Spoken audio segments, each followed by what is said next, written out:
All right, ladies and gentlemen, council meeting of February 2nd, 2021 is called to order. Let's all stand for the pledge and I'll lead tonight. Everybody else can turn their mics off. I pledge allegiance to the flag of the United States of America and to the republic for which it stands, one nation, under God, indivisible, with liberty and justice for all. All right. Okay, Donna, will you do the roll call, please? I sure will. Councilmember Bode. Here. Councilmember Feast. Here. Councilmember Schmidt. Here. Deputy Mayor Peterson. Here. Councilmember Inesco. Here. Councilmember McDowell. Present. And Mayor Dorsey. Here. All right. Does the council have any late changes to the agenda? All right. At this time, I would like to remind members of the public that they can make comments during the public comment period, as well as on any items listed on the business agenda or action agenda. When making a public comment, you will need to state your full name and whether you reside within the city limits, within Mason County, or reside elsewhere. Option number one, you can join the Zoom meeting by clicking on the link that is displayed on the city's webpage. The link is listed on the agendas and minutes page under the tab that says more. Option number two, email city manager Jeff Knighton. And number three, call Jeff's office phone. Both the email address and phone number are displayed on the screen of the Mason Web TV's streaming video. All right. Council members, do we have a council members that have a board report? Council reports? No, I'll have an annual report for the Housing Behavioral Health Advisory Board next meeting. It just was approved. All right. Anyone? Go ahead. Yes. Mr. Mayor, I'd like to take the opportunity to actually recognize an organization this evening during my council report. And would you allow me to do that? Sure. All right. So it's always exciting to see a packed house at our proceedings tonight. So thank you, everybody, members of the public, council members, for a quick recognition here. Tonight, I just want to call attention to a group of leaders in our community who've been doing some incredible work to help people in need throughout the COVID-19 pandemic. Their mission statement reads, "We work to make Mason County a sanctuary for all people who call this community home, to feel safe, welcome, and hopeful for the future. We recognize that by elevating those of us who are marginalized and or at risk, we all rise up, together we elevate." Elevate Mason County was recently featured in the December 31st issue of the Mason County Journal. Elevate Mason County is responsible for establishing an immigrant relief fund and help fill the gaps in areas where help is falling short throughout the COVID-19 pandemic. I was struck to see how much money this grassroots campaign has raised and put into the hands of those struggling. Over $15,000 has been raised, and I believe roughly 50 or more families have been helped throughout the COVID-19 pandemic in our immigrant community. It's a great feeling to see our community rise up, organize, and help each other when times are tough. That's what Shelton's all about, and that's what I love about living here. So I'm proud to recognize Coco Chang, Ellen Short Sanchez, Stacey Gilkison, and Amanda Eichelberger, and the team of volunteers and advocates of Elevate Mason County. Thank you for all you do. Thank you, Joe. Anyone else have a report? Seeing none, we'll move on then. I don't really have anything to share this time either. All right, is there a motion to approve the consent agenda as published? I move to accept the consent agenda as published. Second. All right, there's been a motion and a second to approve the consent agenda. All in favor, say aye. Aye. All opposed? All right, motion carries. Now we're going to move on to presentations. And our Our first presentation this evening has to do with stormwater rates. Public Works Director, Administrative Manager, no, Public Works Administrative. Where is she? Oh, there she is. Manager Brooke Yeltsin, introduce our speaker from FCS Group. All right, thank you, Mayor. Good evening, Deputy Mayor and council members. Tonight we have the first of 3 stormwater presentations that FCS Group is going to be presenting. I'll let John and Toggy with FCS Group introduce themselves in a bit. As you are aware, we engaged with them in 2019 to start this process, and we've had a few bumps in the road for this year with everything going on, but we're on a really good path now. Following the presentation, FCS Group, as well as Public Works Director Jay Harris and myself will be available for any questions that you guys may have. And now I'm going to turn it over to FCS Group. Thank you very much, Brooke. So I'm John Ghilarducci. I'm a principal with FCS Group and the principal on this study. I'll lead us off, and then Toggy Acker will present the bulk of the analytical results. Toggy's been the project manager on the project and has done most of the heavy lifting with City of Shelton staff. So Toggy, you can go to the next slide, please. A little bit of orientation.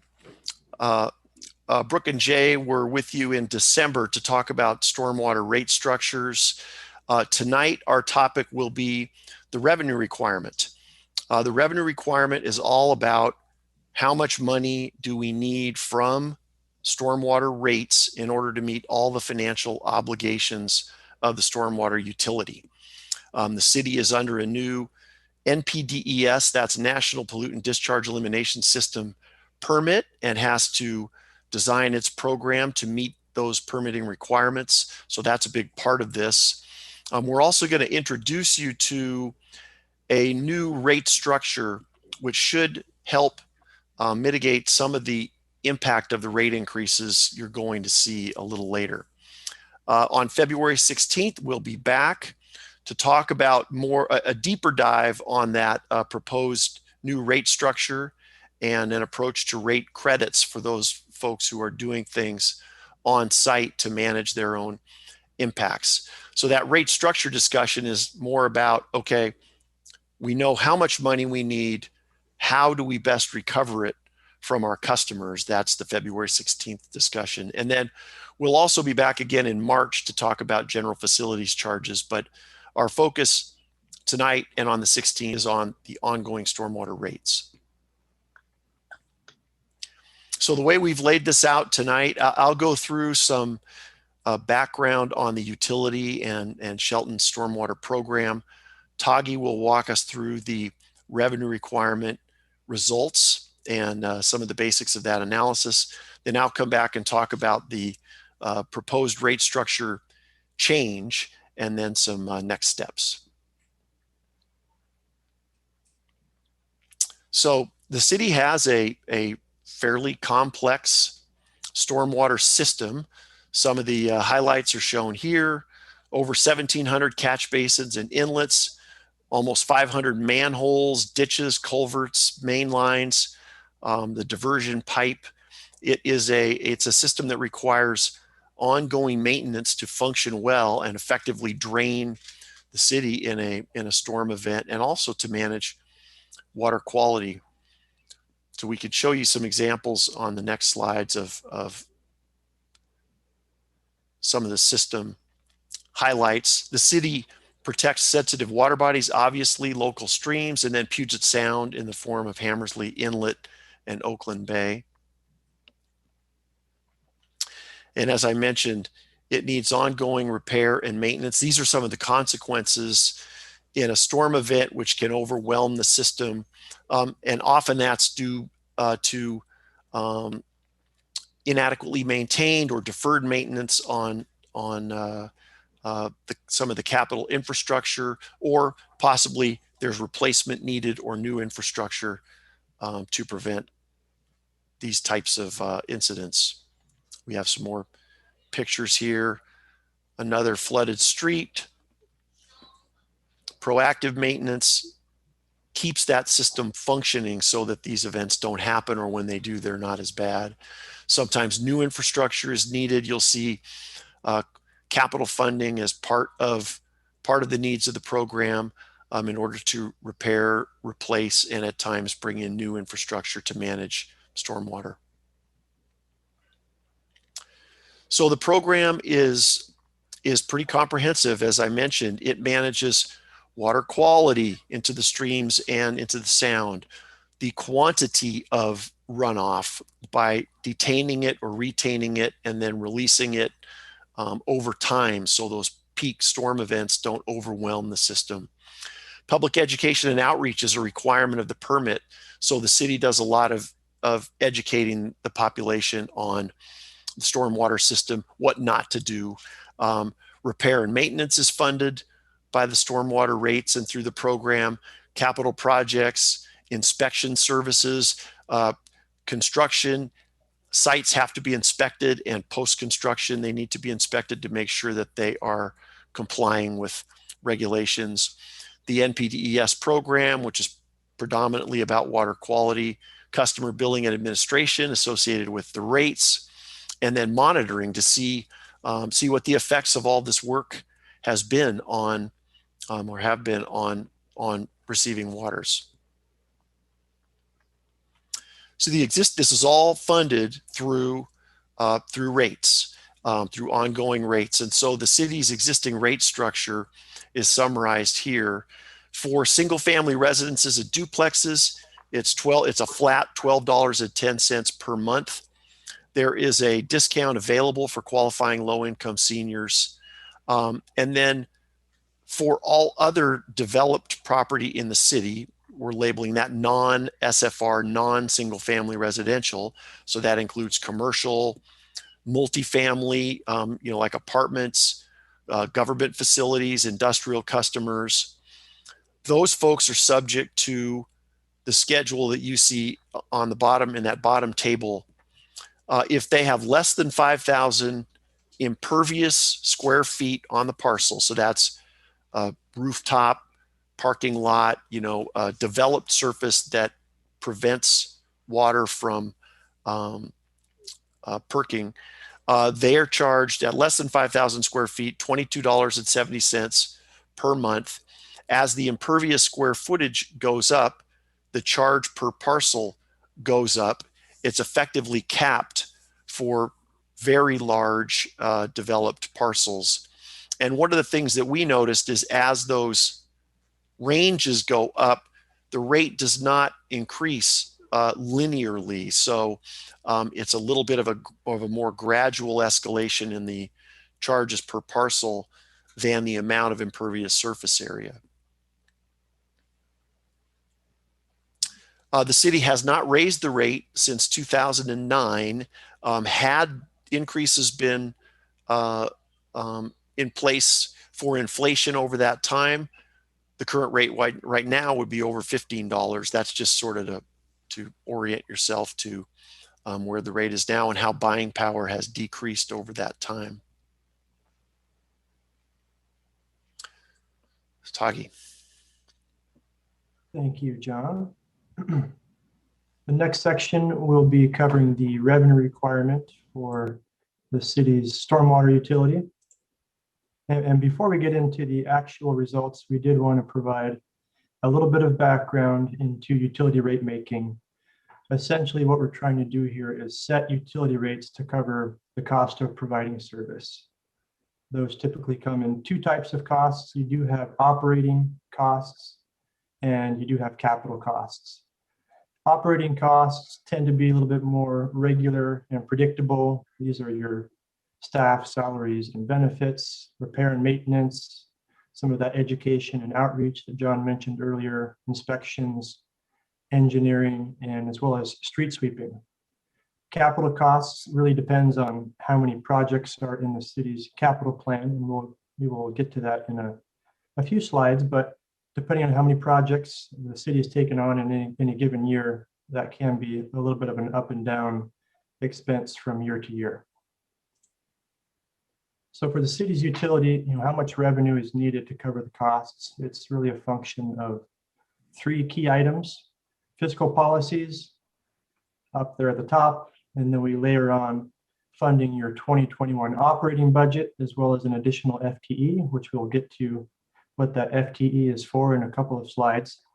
And then in addition to those operating costs, we do make sure that the revenue requirement plan provides funding for the 2021 through 2026 capital improvement program, sometimes referred to as a CIP. And just wanted to note that the stormwater utility does not currently have any outstanding debt.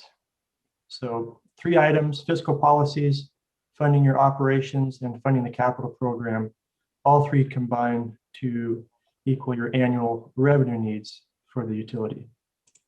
So we'll dive into each of those items in a little bit more detail. First is the fiscal policies. We'll be talking about operating reserves as well as capital reserves. First, operating reserves. This is essentially in place as to provide working capital to provide for daily expenses, as there is some variance in when revenues come in and when you need to pay your bills. So it's good to have some sort of liquidity cushion there to help handle the day-to-day ups and downs. The current city target policy is roughly 20% of operating expenses. So based on this year's budget, it's roughly $260,000 for an operating reserve minimum target. The second reserve here is the capital reserve. This is in place in addition to the operating reserve, there to help meet emergency repairs, unexpected capital projects, or you might have some cost overruns on part of your planned capital program. And we're recommending that that target be based on a 1% of the existing assets in the stormwater utility. That's roughly $60,000. So on a combined basis, these policies would be about $320,000. As far as stormwater utility costs, I did want to highlight here the 2020 budget compared to the 2021 budget. They're very similar in total amounts, but in the middle you can see here 2020 year-end estimates, pretty low compared to the operating budget for 2020. And that's due to some reduced operating and maintenance expenditures. For example, some deferred hires due to the pandemic and some cost-saving measures that city staff put in place. But 2021 budget more or less mirrors the 2020 budget. And we'll be putting together a funding plan in the next couple of slides that helps fund this operating budget. You can see here that existing rate revenues on an annual basis, it's roughly $765,000. So there is that funding gap here of what rates currently support and what they need to support to cover the operating budget, and then the capital plan we'll get to in a couple of slides. I did want to circle back to the additional FTE planned to come online in 2022. We're assuming roughly $100,000 per year for the salaries and benefits combined. And this FTE will help perform on-site inspections of private and city storm drainage systems, as well as be a stormwater specialist, will help handle and administer the MPDES permitting requirements. On this slide, a 6-year capital plan listed by project. You can see there, 2021 capital fairly minimal, but from that point on, averages about $250,000 per year. And you can see the different types of projects here in different areas of the city shown on a year-by-year basis. So when we put that all together, we can develop a revenue requirement forecast. The stacked bars here are the financial obligations of the utility.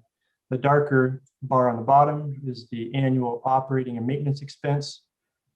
Based on the 2021 operating budget, there's a bump there for an additional FTE, and then we're more or less projecting annual inflationary adjustments to the city's existing costs.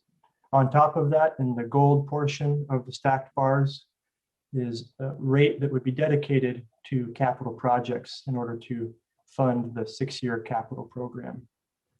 And so those financial obligations are compared with the revenue at current rates, You can see that there's a funding gap here above and beyond that revenue generated by current rates that would need to be generated through some sort of rate adjustment. In total, roughly $1.8 million of annual revenue would be needed to fund the city's operating budget, the additional FTE in 2022, as well as to cash fund the 6-year capital plan. Just as an example, we wanted to show what it would take to fund the revenue requirement under the city's existing rate structure. You'll recall that John walked you through the existing rate structure here. Single family pays $12.10 per month as of the current effective January 1st. And then depending on the range of impervious area for non-single family residential parcels would pay anywhere from $23 per month up to a cap of $284 per month.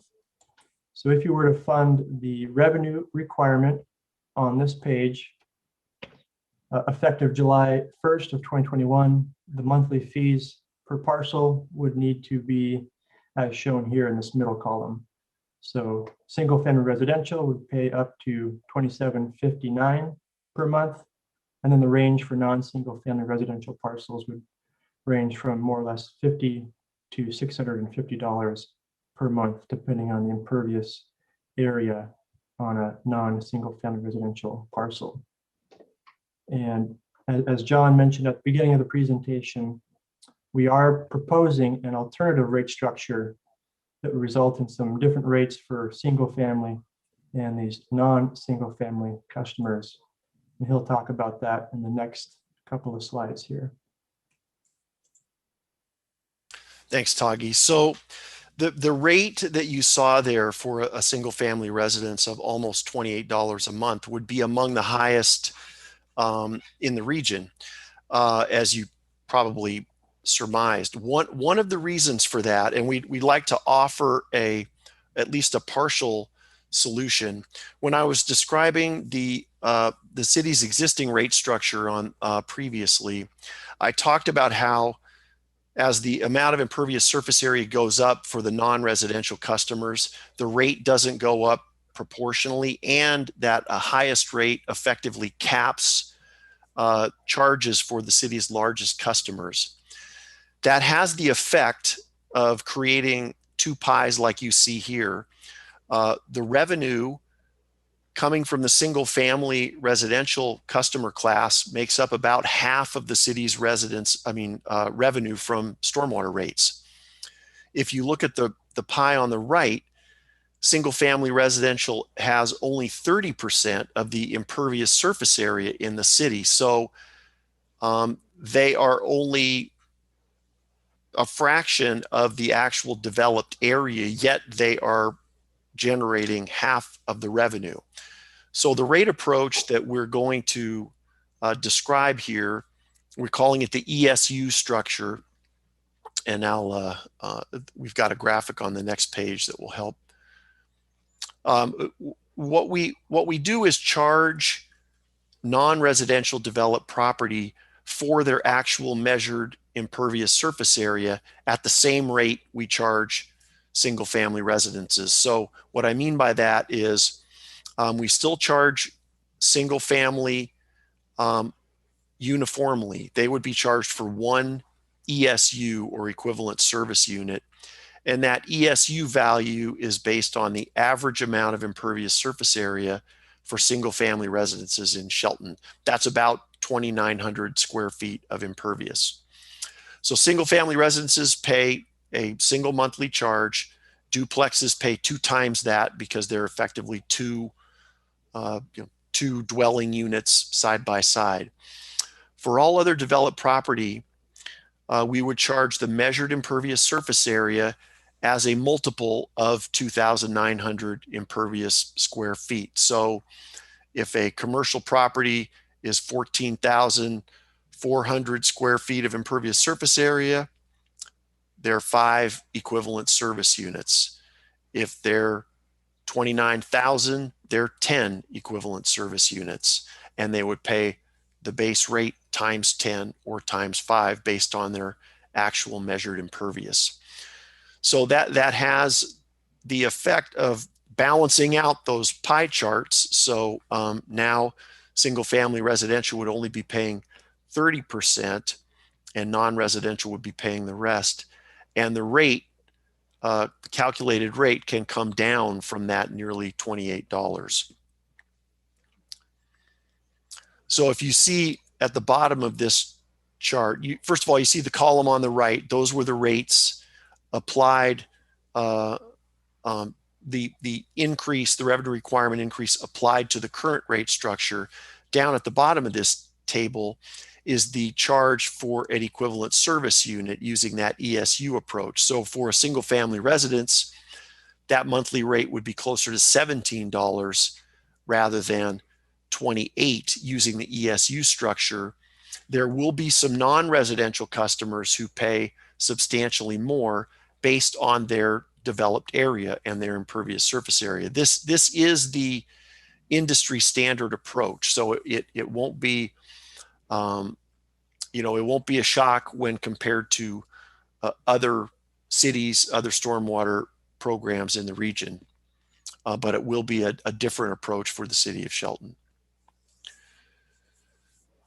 So this is where some of these results would place the city among comparable jurisdictions. And really, I should caveat this shouldn't matter because everybody's needs, stormwater systems are different, but understanding that it's almost always of interest. You see sort of the range of rates in the region from Lakewood at a little over $10 a month, up to Newcastle and Snoqualmie, well over $20, and where the city of Shelton's rate would be without the rate structure change if that percentage increase was just applied to the existing rate structure.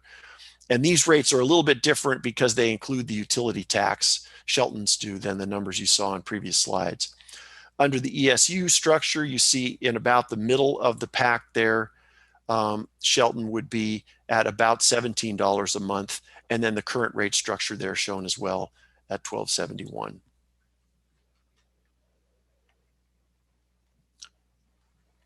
So I mentioned we will be back on February 16th in 2 weeks to talk more about the rate structure change and what that might mean, how we develop that information, and really get at that issue of equitably recovering these costs in that proposed structure. The city still has alternatives, of course, to stick with the existing rate structure or make that move. We'll also talk about a proposed approach to rate credits and provide you some sample bills so you can see what impacts on individual customers might look like if the city were to move to this proposed rate structure. On March 2nd, we'll be back to talk about general facilities charges. These are the one-time fees paid by new development as it develops to try and recover the costs of growth from growth and help pay for capital projects that are needed.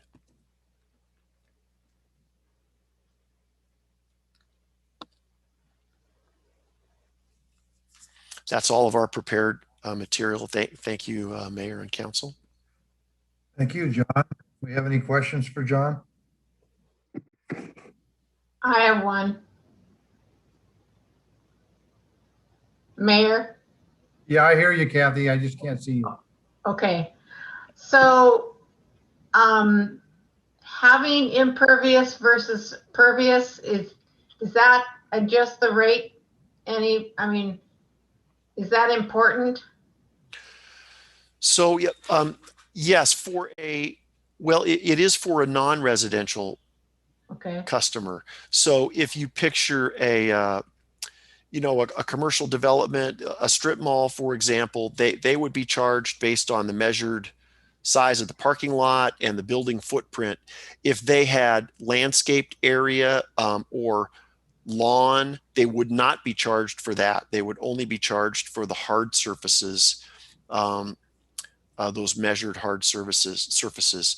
For single family residences, we focus only on the average and charge them uniformly. And the reason is because it's so costly to measure all the single family residential impervious surface area. And then the city also then has to track it from year to year.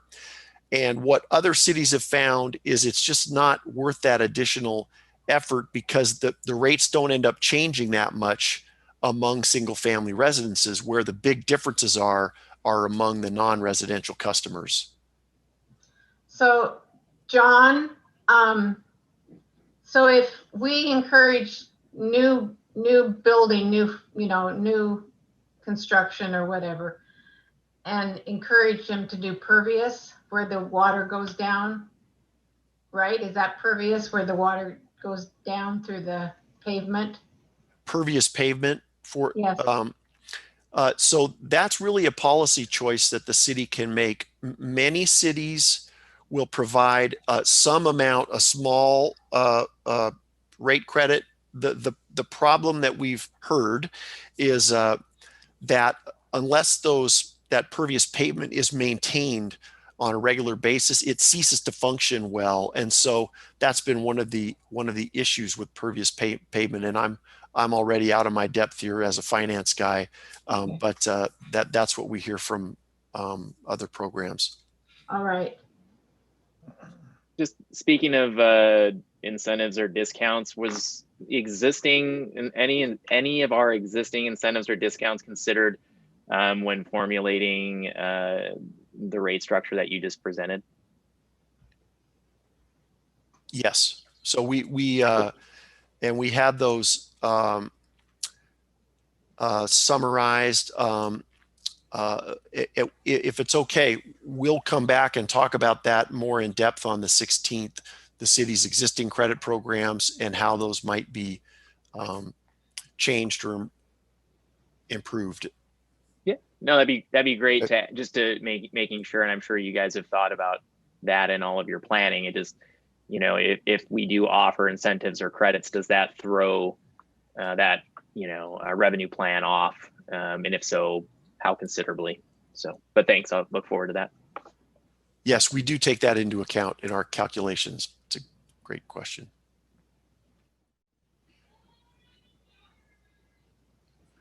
All right, is that it?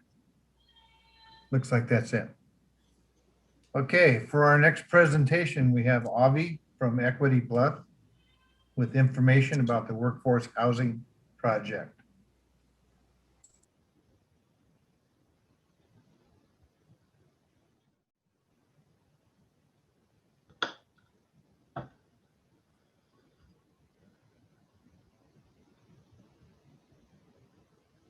Is this working, the share screen? Yes. Cool. All right. Every once in a while, technology works. Beautiful thing.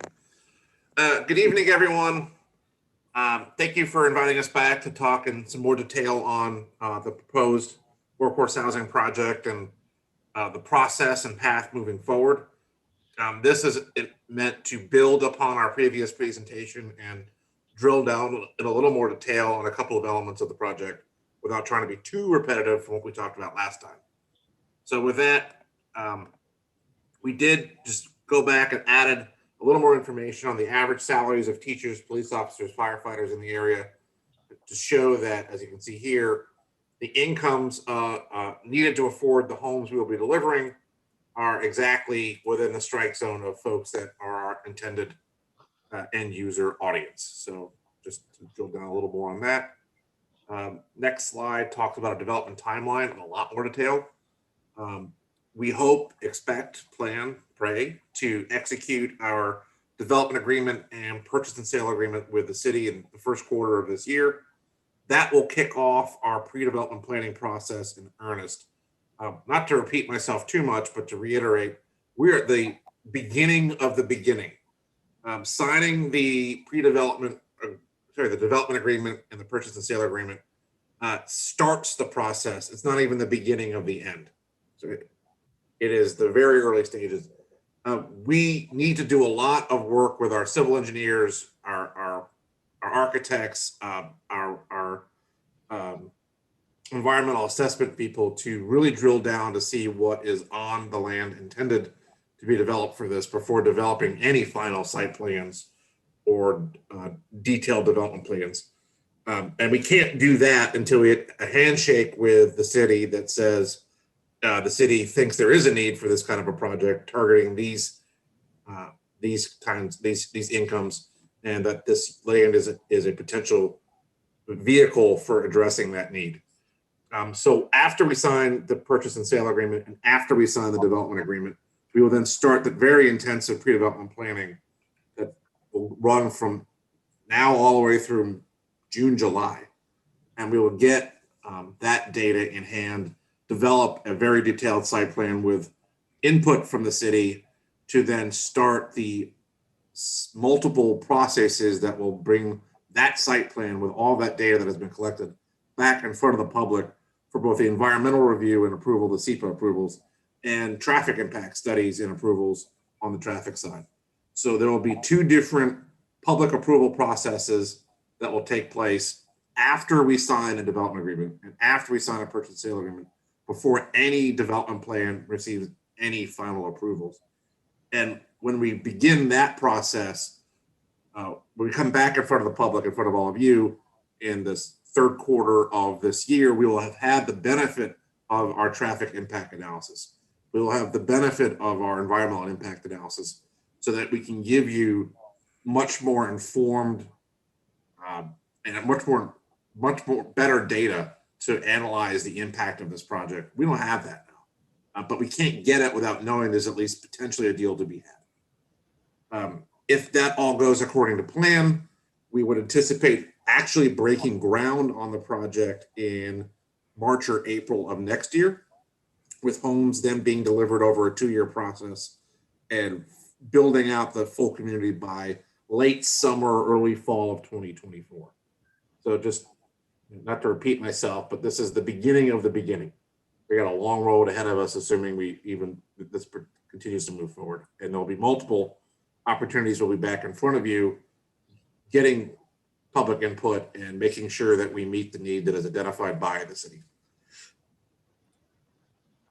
Drilling down a little more on the use of the soft second financing to facilitate these kinds of projects. There are housing production trust funds that are used by cities, counties, and states throughout the country routinely in a manner similar to what we're proposing here. We have used housing production trust funds in multiple locations across the country to produce workforce housing ourselves, so that what we're proposing as the capital stack here with the use of this seller financing is essentially equivalent to the housing production trust funds that are already used across the country in a similar manner. Just to reiterate the promises that we are making as a part of this project going forward, in my mind, these promises are a floor, not a ceiling. And that we know that for there to be a project, we need to do these things or there's no deal. What we might find out as we go through the environmental review process and the traffic impact process, that we might need to do more than what's outlined here to make the project viable and make it work. And if that is the result of those studies, then we will have to make a decision as a development team whether to provide those additional benefits in order to make sure we do mitigate the environmental impacts and traffic impacts, or give up on the project and say, hey, it was worth a shot, but it turns out there's much more here than we thought there would be. We can't make the numbers work. But that's a decision that will be made down the road once we have that analysis. We know that without doing the things we are already talking about in front of you, along the lines of the pedestrian trail, the roundabout, delivering the homes to be affordable to the intended incomes of the households we're targeting, there won't be a deal, period. And we know that. And everyone knows that going in. We were asked to provide some additional pictures and renderings of what the community would look like when done. So here's some renderings of the exterior street grid, interior finishes, what the exteriors of the homes look like, the different models. One thing I think we did mention this last time, but it's worth repeating. We're going to make sure we have multiple building types, multiple colors, multiple facades, so that when you drive down the street, you're not looking at a cookie cutter image of the same exact house in a never ending row of homes. That doesn't look good. It's not desirable. We don't want it. And we're going to make sure that our community looks like it has a good residential feel to it, and it's not cookie cutter. Some more interiors, just to give you a sense of the finishes of the homes that we'll be delivering. And then we did want to call out 2 case studies of projects that we are currently working on across the country that we felt are similar to this, where we partnered with a local jurisdiction to leverage land that they had available to deliver housing that they felt was a need in their community. The first example is a project we're currently under construction on in Spartanburg, South Carolina.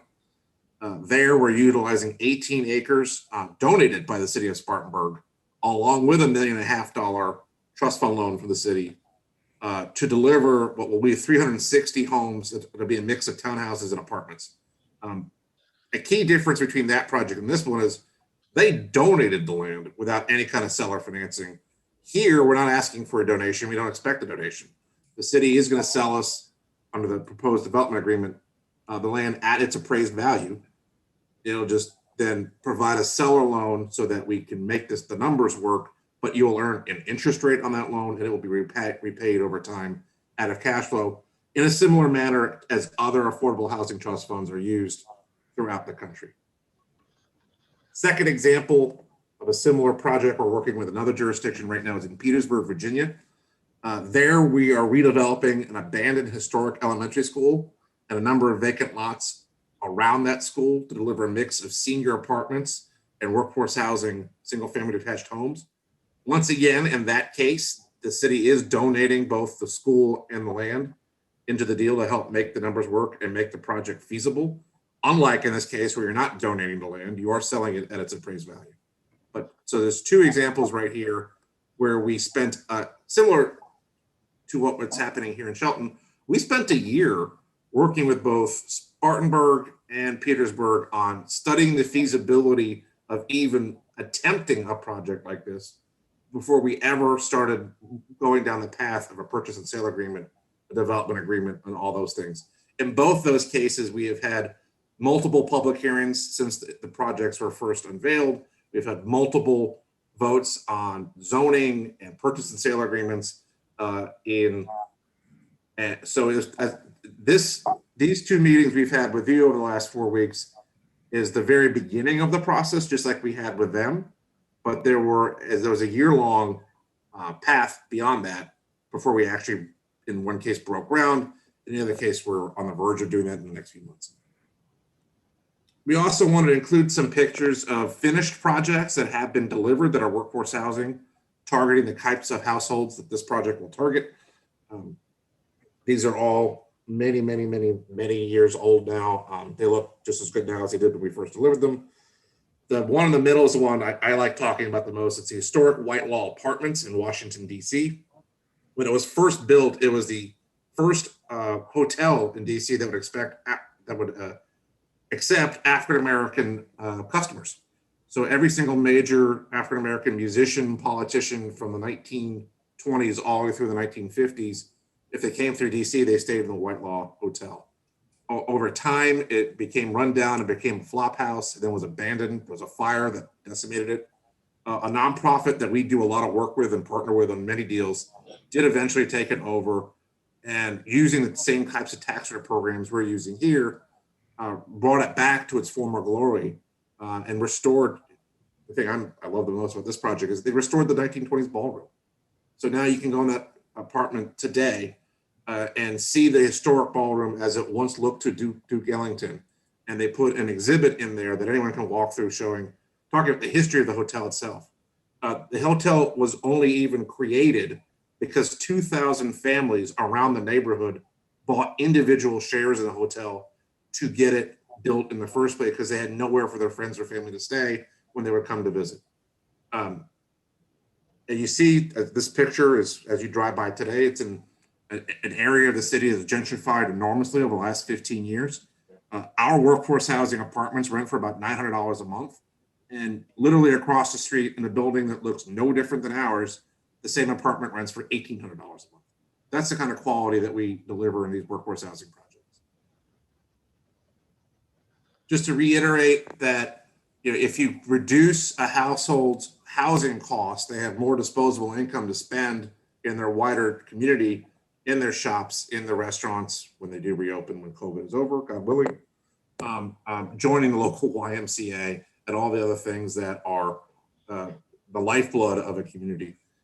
Some folks have also asked how we even came to Shelton in the first place, and I have to thank our partner, the Steel Joel, who's on the line for that. He's done a number of new markets tax credit projects throughout Washington State, working with a number of different YMCAs, including the Shelton Y, on financing their deals. As a part of his efforts with the Shelton Y, he learned about the workforce housing need here. Joel and I have been friends for longer than either one of us will care to admit, and he knows we do a lot of work in the space. So once the need was identified, he brought us in to see if we could help make something happen. And with that, I have droned on probably long enough that half the audience is asleep, so I will leave it there for questions. All right, thank you, Avi. Do we have any questions for Avi? Or should we move on to public comment? I have a question. Kathy? Yes. Talking about buying shares, can you explain that a little bit to us? That was unique to that particular project in Washington, D.C. It was just the genesis of that historic hotel. The neighborhood passed a hat, and let me just go back to the picture of it. This one here. And when it was first built in 1912, just individual families were shareholders in the hotel and helped buy individual shares to help get it built. Okay. It's an amazing story. All right. What happens if somebody qualifies and moves in and then they get promoted or they get a new job? Do they salary out of the place? That's a very good question, and the short answer is no. If you qualify when you move in, you stay. Okay. It does not punish your success, right? No one wants that. So if a single person moves in that qualifies and gets married, We measure the day you move in, and then hey, if you qualify, you qualify. Now, obviously, to exaggerate, if you move in, you income qualify, 2 years later, you murder somebody in your house, right? Well, then of course it would be right. But from an income perspective, if you qualify the day you move in, then you qualify. Okay, thank you. Mm-hmm. Anyone else have something for Avi? Deidre's got her hand up, and then I'll go next if that's okay. Okay, Deidre, I can't see you. Thanks, Megan, and thank you, Mayor. There you are. Could you just speak a little bit to why the decision to focus on 4-bedroom single-family housing, particularly for this project? I know that's one of the things that has been discussed is most of the other projects are apartment buildings, townhouses, or multi-use. So if you could speak to that a bit, I would appreciate it. That's where it seems the demand and the need seems to be greatest for 3 and 4 bedroom single family homes. There does not seem to be a lot of supply available in the area to these families in this situation. As discussed, we're in the early stages. We don't have a final site plan yet. We don't have a final development matrix or mix yet. I'm sure we'll be tweaking as we go with your input and as we get more data. But the initial market study we did commission and do have in hand shows there's just none of this product type available, affordable to these households now in the area. Can you? Is it okay? Yeah. If you describe the long-term plan to make sure that how will the environment be maintained and kept up? We've got a lot of community statements around, our citizens don't want to see a slum, end up in our town. So can you address that? What that looks like? And then also, can you talk about the opportunity for individuals, families to possibly have the opportunity to purchase, at least to purchase in the future, and what that might look like? So to answer the first question on common area maintenance, that's our job as the developer and the owner and the property manager. We will be maintaining all common areas. The families will have, you know, a 2 to 3 foot, 4 foot plot right around the home. That if they wanted to plant a garden, they'd be able to do that. But the wider area, if you look at the pictures, the big stretches of grass and the streetscape, all that is on us to maintain. We do that for 2 reasons. A, we want to have a nice community that is desirable. And B, financially, we kind of have to do that because if we can't keep these units leased, we can't pay our mortgage and then we lose our shirt and our kids' college fund. So we have every financial incentive in the world to make sure that this is maintained at a high quality and stays leased up. In this particular case, because of the element of seller financing that we are requesting and is assumed to be part of the capital stack, you guys will actually be able to enforce community standards on us through the mortgage. It's not just take our word for it and pray we do what we said we do. You can build into your seller financing to us hooks to make sure that we do follow through, because you're going to be you'll have a mortgage on us. So it's not just take our word and then when we close, you never hear from us again. The nature of the tax credit program that we're using to deliver these homes to make sure that they are affordable to the workforce housing that we are targeting requires that they do stay rental. That's not a developer choice. That is the core definition of the federal tax credit program we are using to deliver the community. So they got to be rental when we deliver.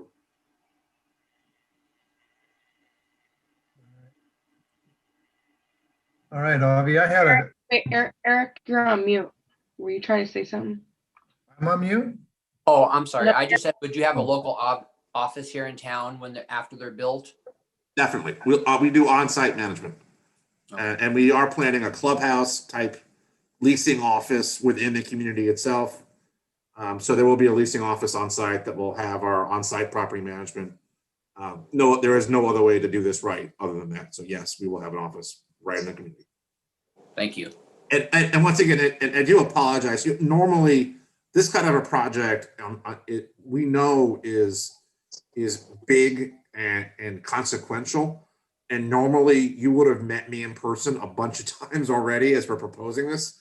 I do apologize for that not having happened in the last 9 months. I think you all excuse us for not being there because of COVID, but I acknowledge this is not the right or normal way to launch a project via Zoom calls and PowerPoints. When COVID is over and we are able to travel, hopefully soon, we'll be there in person and we can break bread properly. Avi, I had a question for you. Megan's already touched on one of them, and actually Eric did too. But I'm assuming by the photos or whatever that I'm looking at, there's a strip of grass alongside the road and the sidewalk. I'm assuming that there will be no street parking. That is the current assumption. That being said, we don't have a site plan yet. We don't have a traffic plan yet. So that might change as we talk. Going back to the development timeline, you get into here, right? We will have very detailed plans, specs, assumptions that we'll bring back in front of everybody and really drill down on. My assumption right now is there won't be on-street parking, but I can't make that promise either way because A, we don't have the data, and B, we don't have your input. Okay, but that's also part of a stormwater design, isn't it? Yeah. Yes, it is. Okay. All right. Yes, it is. And you've already said you have on-site management. Yep. And I was asked today if there's a place closer than, Washington, D.C. or Virginia that we could look at, 5 or 10 years old or whatever, however old it is. Is there Not anything that like we've done? Yeah. I'm showing my East Coast roots, right? But there are plenty of other workforce housing projects that have been done in Washington State. We could identify and point out to you to go look at. We'd be lying to you if we said we did them. And I was focusing on something. in Mr. Washington State? Mr. Mayor, in fact, if you drive down I-5 right now through Tumwater, you'll see a large apartment complex that's being built there on the left-hand side across from the Toyota dealership there by Tumwater High School. It's a pretty packed in there apartment complex, but that's a workforce housing development that is using these types of credits as well. A lot of the apartment complex, those larger complexes that you're seeing, you know, in like Thurston County and whatnot, those are all funded with these types of credits. Now, I think it's real important for us to realize that that's not, I don't think a lot of us want to see, you know, huge apartment complex right up against our main arterials and whatnot. So I think that's something for us to take into consideration. And then I'm going to jump in for another question since I already grabbed it. Hey, what happens, you know, the plan says 200 to 400 homes. But, you know, we're just starting these conversations and, you know, this is a very, very coveted piece of land that has definitely caused a lot of concern from our citizens. And so what does happen here? You know, what happens if you do partner with us and we get in there and what the citizens see is not something that they're interested in doing, what happens then? A fair question. Like, you know, like the SEPA and stuff, you know, when we really do see what's going on, you know, what if we do have an endangered species up on top of one of those trees? What happens?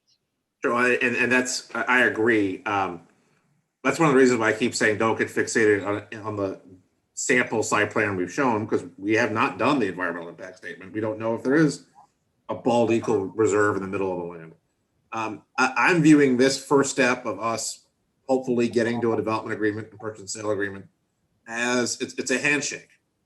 It's you saying in good faith, look, we know there's a need for this housing, and we know that if you can wind up delivering roughly what you're talking about, we want that. And we are acknowledging in return there are certain baseline things we have to deliver, or you're not going to wind up doing the deal in the end, like the roundabout, like the pedestrian bikeways, like making sure we don't have a negative environmental impact, right? It's a handshake. There is always the chance, to your point, that as we get deeper into it, we find out the deal isn't feasible for whatever environmental or traffic reason, but at least we'll know that. And it won't be for a lack of trying or a lack of intent. That has not happened to us previously. We've never had a deal fall apart after we got past the handshakes, because we are pretty good at doing initial due diligence and initial review to make sure that the fundamentals do seem to work. But I totally acknowledge there is a chance that between now and May, this winds up becoming not feasible because we all find out something we didn't know before. But what we are relying on is the good faith of the deal isn't going to die because you change your mind and no longer like workforce housing, if we get past the development agreement. Avery, where did the people park their cars? There's no garages, there's no on street parking. So where do the cars? Oh, there's a driveway. Excuse me, I'm sorry. I didn't see that. Forgive me. All right, Eric, go ahead. You're on mute. You're on mute, Eric. I'm always on mute. How do you decide the rent increases? Are they always just 20% below market value, or do you have a schedule where you raise rents? No, rent increases we underwrite at 2% annual increases once someone moves in. Okay. And then I don't know if Jeff is going to explain the 15-year development agreement versus the 30 years in the contract. People have been asking me. So they're 30-year guaranteed workforce housing rentals or 15 years? So typically these have 30-year at a minimum affordability covenants on them. Okay. That's a minimum. Okay. We view it as in perpetuity. Like if you go back to just some of the examples I did list of other projects we've worked with and nonprofits we work with, the Jubilee Housing portfolio of over 400 units in Adams Morgan and DC, they've been affordable / workforce, depending on which building, since the 1970s. White Law Apartments has been in managed control since 1992.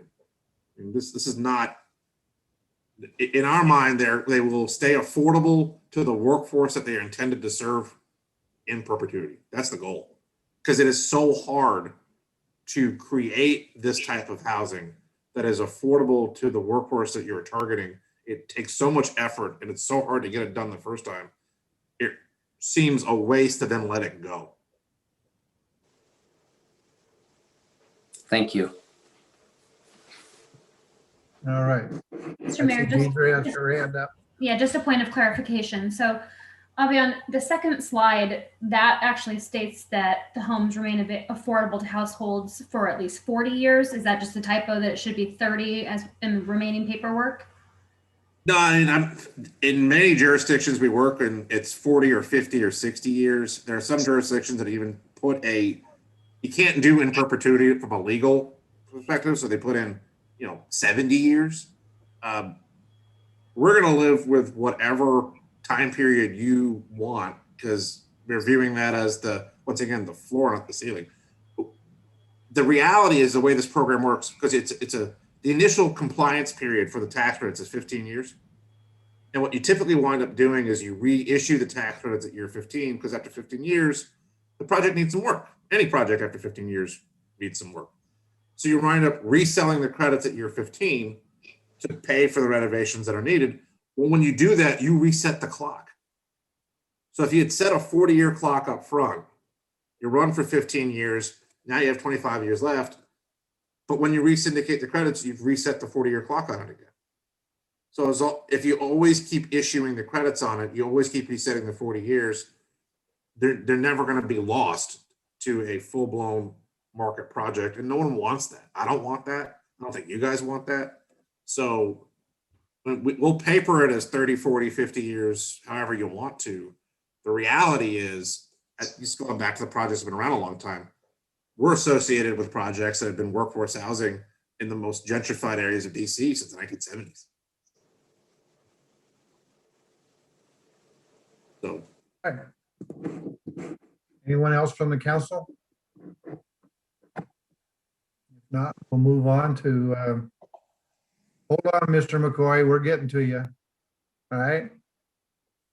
General public comment. Donna, do we have anybody interested in making comments?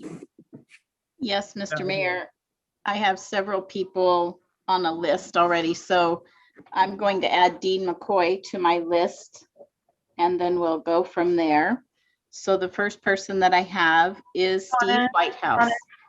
Todd Fagg also has had his hand up. We add him to the list. Okay, Todd, I see you now. I will add you. And Mike Fox as well, I'm seeing. And Mark Kamen. Hey, Avi, I think you're still sharing your screen. There we go. Okay, we got your back, Don. We got Thank Brent you. Dilly. Now, just a minute. Yeah. I just added Mike Fox and Mark Kamen, and who else did you say, Megan? We got Brent Dilly. Okay, We got Jim Rell. Jim, okay. We got Julie. I'm gonna go with Lyles because I've seen a Julie Lyles. Julie, is that right? And there's an Ed Nope. Ryder. Julie Tucson, or it's going to be Mark Tucson. Mark Mark Tucson. Okay, so let's stop right here and we're going to get Steve Whitehouse. Where is Steve? I'm right here. Okay, Steve, the floor is yours and you have 3 minutes. Thank you very much. For the record, my name is Stephen Whitehouse. I live in the Shelton UGA. I conduct business in the city of Shelton. There are 3 issues here. Number 1, do we need affordable housing? Number 2, is this an appropriate site? And number 3, is this the project and the developer we want? I'm not here to discuss the first, I'm here to discuss the second two. On January 7th, 2021, I wrote a letter to Mr. Knighton with 12 inquiries, and I asked that they be responded to. I also asked that copies of that letter be delivered to the city council. I don't know if that has happened. I do know that none of my inquiries have been answered. It seems to me that when transparency got raised as an issue about a month ago, that not responding to an appropriate inquiry is not the best thing to do. I'm concerned that no one has checked out Equity Plus or their history. From what the gentleman said, it seems to me they've only conducted 3 or 4 projects. I know they're also not registered to do business in the state of Washington as they're required to do by RCW 2515-021. They are not registered with the Department of Revenue. The deal, in looking at it, I looked at it and I was trying to figure out, is this a binding agreement by everybody? And why are they calling it a development agreement? Because development agreements under the city code and under state statute can only be entered into with owners of properties, and these people don't own anything. The only thing, and I couldn't figure out the financing deal because what it says in the development agreement, it doesn't provide for any security for the monies that the city is essentially putting up. And if you actually look at item 8, 8.1, 8.2, 8.3, 8.4, and 8.5, it shows you that what the developer is committing to. The developer is committing to next to nothing. There is nothing in that document that assures the city that the developer will build anything. The gentleman who spoken said, well, if they decide they aren't crazy about the deal, they can back out and the city gets the property back. Where in the agreement is that spoken? It says nothing with regard to that. The result is that the deal could be put through, they get the property, maybe they do some financing. I've heard that supposedly the monies owed to the city are going to be subordinated to any loan, but I haven't seen that in writing anywhere.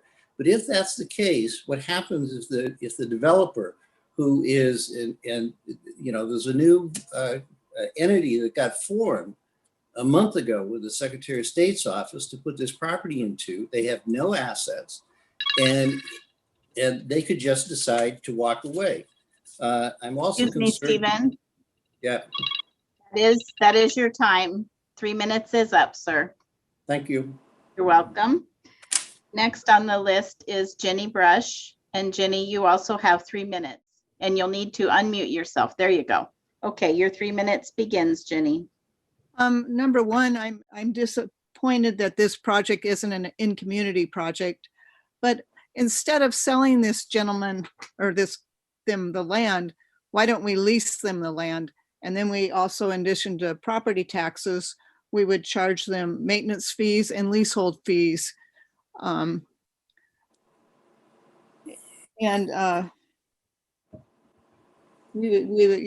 that we would have a continuous stream of revenue from this project.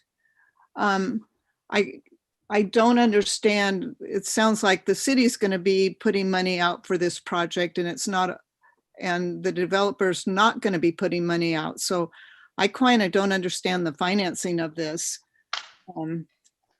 And if the property's leased, I feel that we have more control over our property in the watersheds. Let's see, I'm sorry. Oh, and if the developer does buy the property, then I think that we should charge, the city should charge some sort of HOA fees.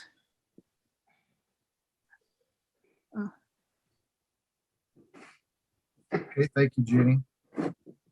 Next, Donna. Let me get my timer reset here. Okay, so next on the list is Jeff Conklin. Jeff, are you still with us? There you are. Unmute, Jeff. You're on mute, so you'll need to unmute yourself and you have 3 minutes. Thanks very much.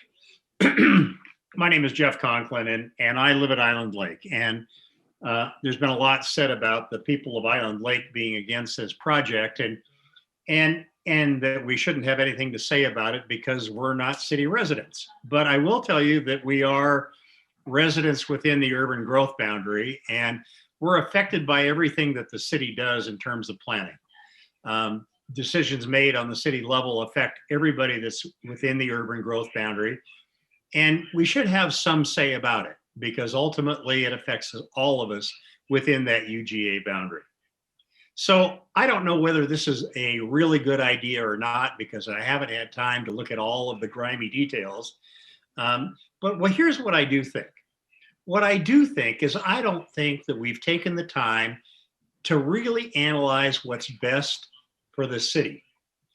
We've got a small number of people moving this forward, and I think what needs to really be done is a group of people within the city and people who live in the UGA, no matter what side of town they happen to live on, need to come together, and we need to have this council put together an advisory group to be an advisory to this city council to take a look at the planning process or in and around this community. It's been a long time since there's been a planning commission or an advisory council to this community to say, here's where we think growth ought to happen. We need to take another look at the big picture since the Growth Management Act gave us an edict of what they thought we were supposed to do.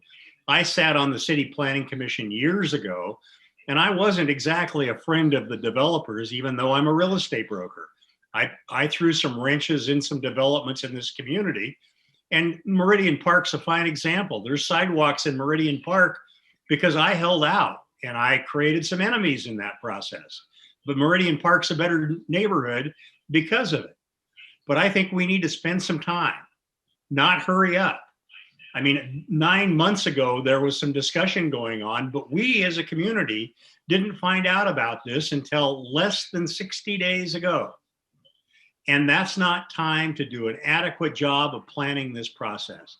I don't know this developer. Be great to meet him, like to see some of his projects. I'd fly all over the country, and I offered the mayor to pay his way to let's go look at some of his stuff today. So let's take the time. Let's back off. What we're talking about is 400 housing units, 3 to 4 bedrooms. We're talking about increasing the population of the city of Shelton by 15%. That has impact. And we better think about that because it's going to haunt us all if we do it wrong. Jeff, yes. That is your 3 minutes. Okay, I'm going to take 15 seconds to say I'm willing to be part of that group and that advisory group to do what I can to make it work. Thanks very much. All right, thank you, Jeff. Okay, Mr. Mayor, the next person on my list is Keith Fuller. So Keith, will you please, we have your name, but will you state if you live within the city, in the county, or elsewhere, and you have 3 minutes. Okay, thank you very much. My name is Keith Fuller. I'm a managing broker with Windermere Himley, and I live just on the city outskirts in the country. And so I'm speaking today, though, on behalf of the Mason County Association of Realtors. The Mason County Association of Realtors opposes the workforce housing development project on Brockdale Road. There are several reasons for our association's opposition to this project. First is the monstrous scale of the project in relation to other developments within the city. 400 rental homes on 90 acres. For example, Springfield Park, right across the street from the proposed area there, is 20 acres. So this proposal is 4 times the size of Springfield Park. The combined total of Shelton Springs and Parsley Sage across the street from the high school is 29 acres, not counting wetlands. So this project is 3 times the size of those 2 combined subdivisions. And ditto with Meridian Park 1 and Meridian Park 2, they're on 20 acres. So this is the workforce housing project is 4 times that size. So think about the scale of this in relation to the other subdivisions and developments that are located within our city. So second, I'd like to point out the subdivision is proposed, not subdivision, but project is on 90 acres, and it's all one thing: 3-bedroom, 2-bath modular homes. There's too little housing diversity on that substantial amount of land, too low of density on this prime real estate. Speaking of diversity, all occupants will be bringing home roughly similar amounts of income. In a market-driven setting, you would have a very diverse neighborhood with incomes that varied widely. If we learned anything in 2020, it's that diversity in all areas is critical. Workforce housing is an admirable goal, a worthy cause, and we appreciate the city has recognized this. The city could take other steps to encourage both market rate and workforce housing. Shelton has a long history of development proposals, single-family housing proposals, apartment proposals, many of which prospective developers threw their hands up at the city's demands and put their projects on the shelf. The city, for example, could update their out-of-date and somewhat archaic development regulations. Minimum lot sizes of 6,000 square feet are outdated by today's growth management standards compared to neighboring cities. Another example is 1 duplex per lot.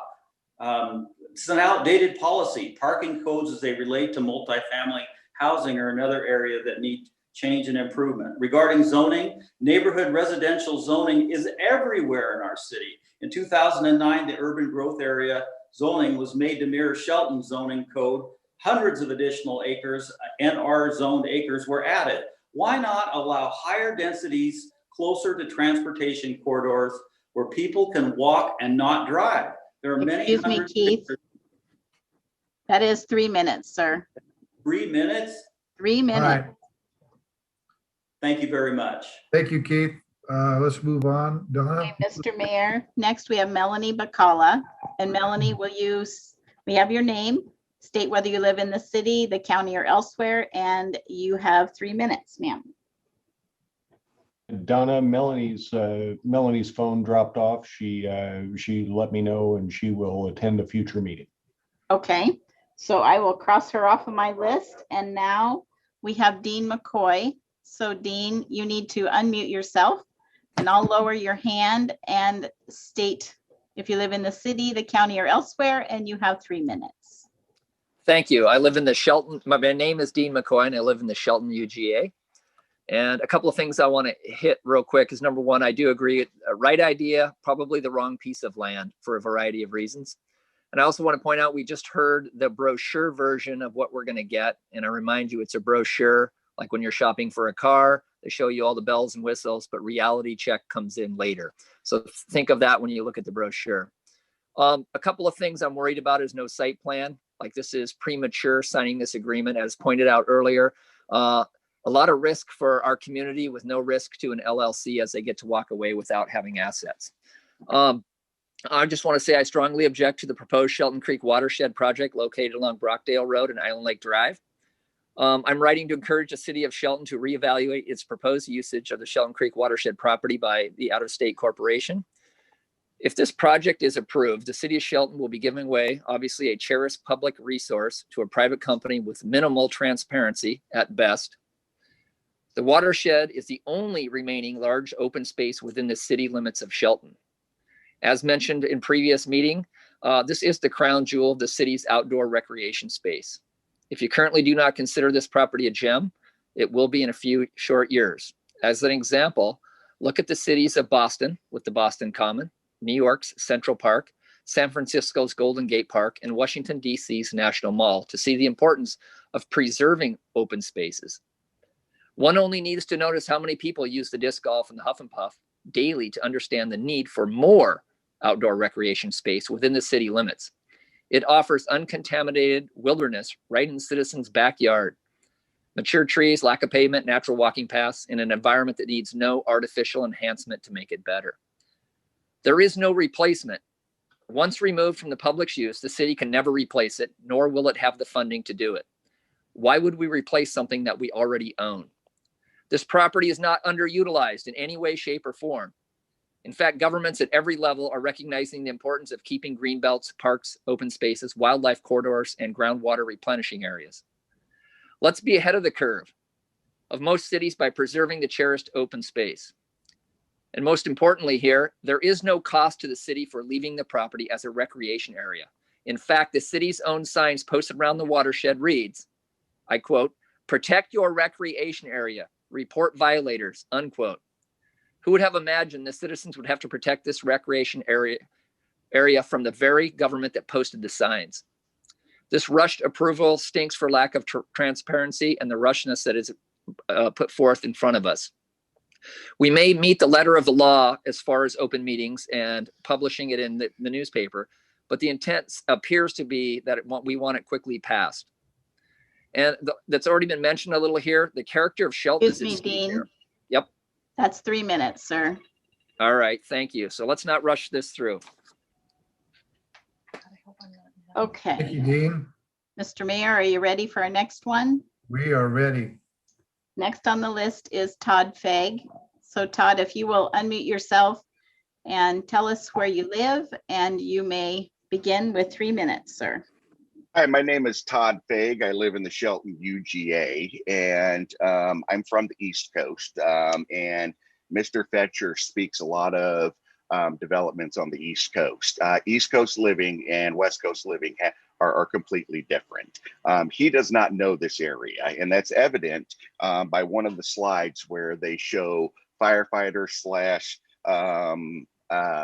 first responders salaries, and that the height that they would get it. That those salaries are incorrect of what he had posted. They make a lot more than what he's taken East Coast rates of pay. A correctional officer here is almost making as much as he had stated. Talking about a negative environmental impact. I mean, this is a watershed. Are you serious? I mean, it really, truly does not take a really smart person. And I don't mean to be like that, but I mean, seriously, a watershed. We moved here 5 years ago. It's a beautiful piece of land. And Shelton's getting ready to just hand it over. With the 3 to 4 bedroom, there's a lack of 3 to 4 bedroom housing in Shelton, period. We've looked at considering selling, trying to find a 4-bedroom house, and there are very few and far between 4-bedroom houses that are in Mason County, period. Talking about fair market value, I do believe that I had read something somewhere that said someone was willing to pass the hat and come up with $2.7 million to preserve this piece of land. What I have come to learn is that this is treasured land for Shelton. It's very treasured, and you are seeing. I don't think that so far we have seen one individual in support of this.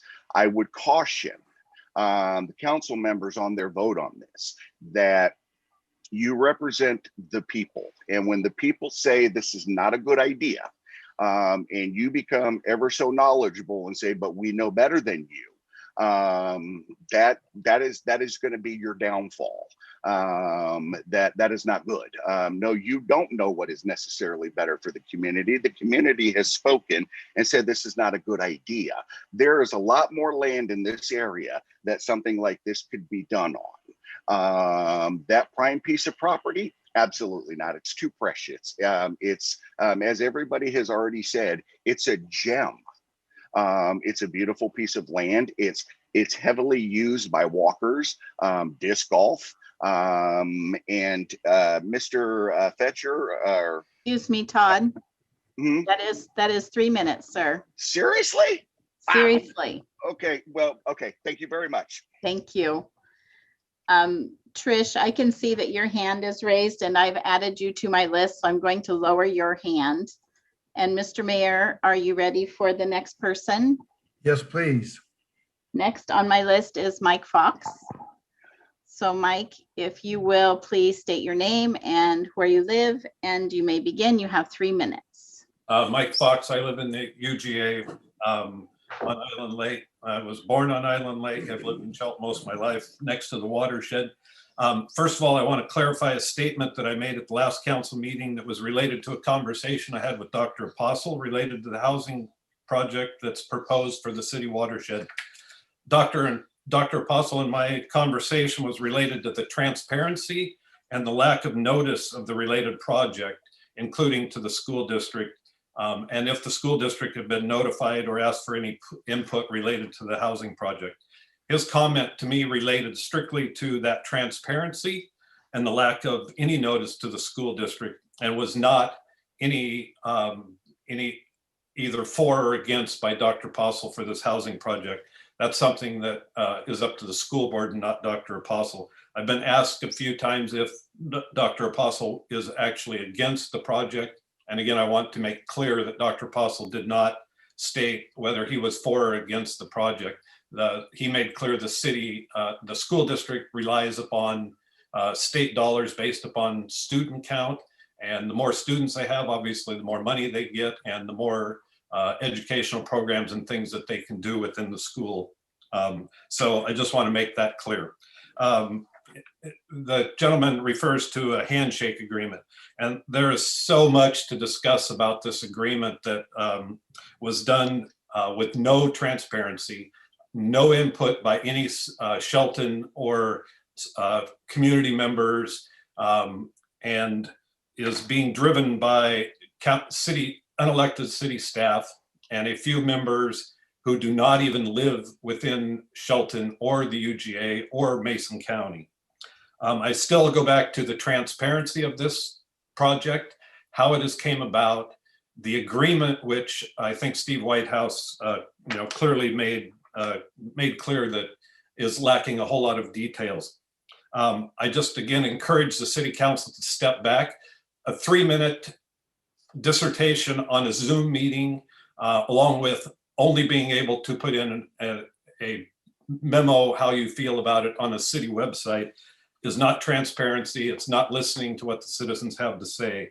And I would encourage you to step back from this agreement, take time to actually have face-to-face meetings with the citizens of Shelton and the UGA that are hugely affected by this, and take that input and first decide whether the citizens of Shelton and the UGA even want this to happen on this piece of property.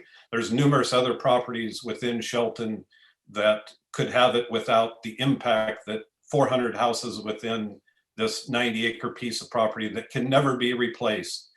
And again, something for you guys as city council members to think about. It can never be replaced by the city of Shelton once you give it away. Excuse Never me, Mike. be replaced. Thank you. Thank you. Okay. We have another one, Donna? I sure do, Mr. Mayor. Next on the list is Mark Kamen.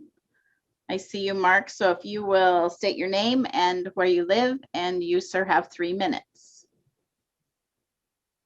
But you have to unmute yourself first. There you go. Yeah. Hello, everybody. My name is Mark Kamen. I'm 5th generation, born and raised in Mason County, Shelton, went to Shelton High School.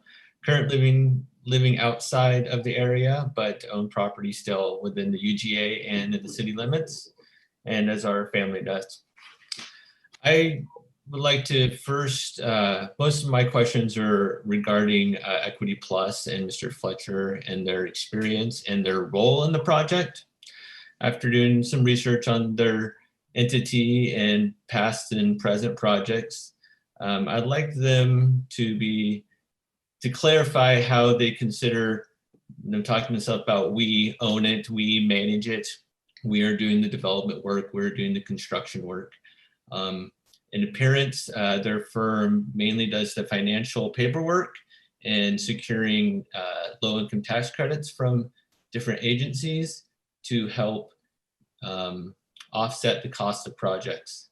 And in appearance, it doesn't look like they own any of their projects or acted as the actual developer or contractor or owner of these development communities. So when he's including himself as we, I think we need a little more clarification on what he's actually talking about. That's the main point. I just wanted everyone to really dig into that and do due diligence on what they would be actually providing. They would be responsible for developing, constructing, and operating, or as soon as the development agreement has been signed and the purchase and sale agreement, will they then be assigning it to other entities, other parties unrelated to them through partnerships to then carry on the most of the work. I think that's very important because it is a transparency thing. And it appears that it's not being as transparent as they could be. They also reference a whole bunch of projects that they completed. But even in their slideshows, if you look at what they say they've completed, and they're referencing that they completed helping secure financing or helping secure tax credits, not that they performed any substantial boots on the ground work or bringing that kind of asset to the community or to the project.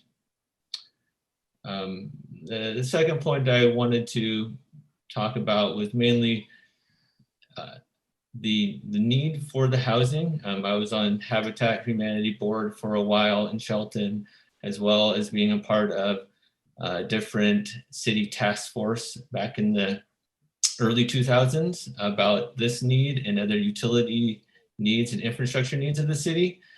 And excuse me, Mark. Oh, that's I'm 3 done. minutes. Well, thank you for your time. Thank you.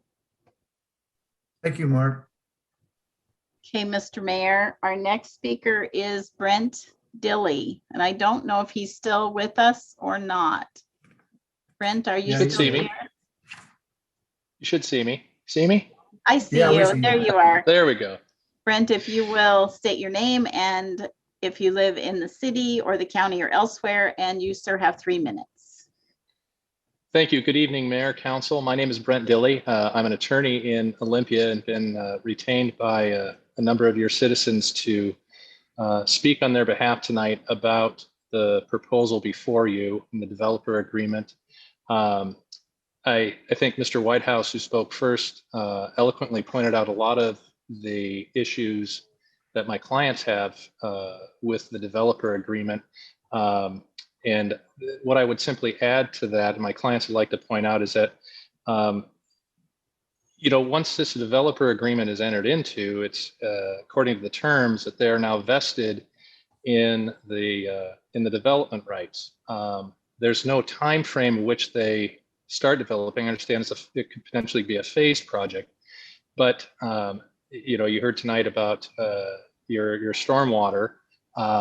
Those regulations could change. They would still be vested under what exists on the books here in February 2021. Finally, practicing municipal law as part of my practice, and have engaged in a number of these different development agreements.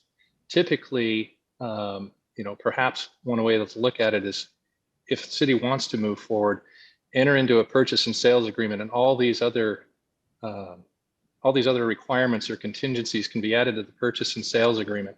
And if everything's met, then perhaps go forward. My clients aren't opposed to low-income housing in the city of Shelton.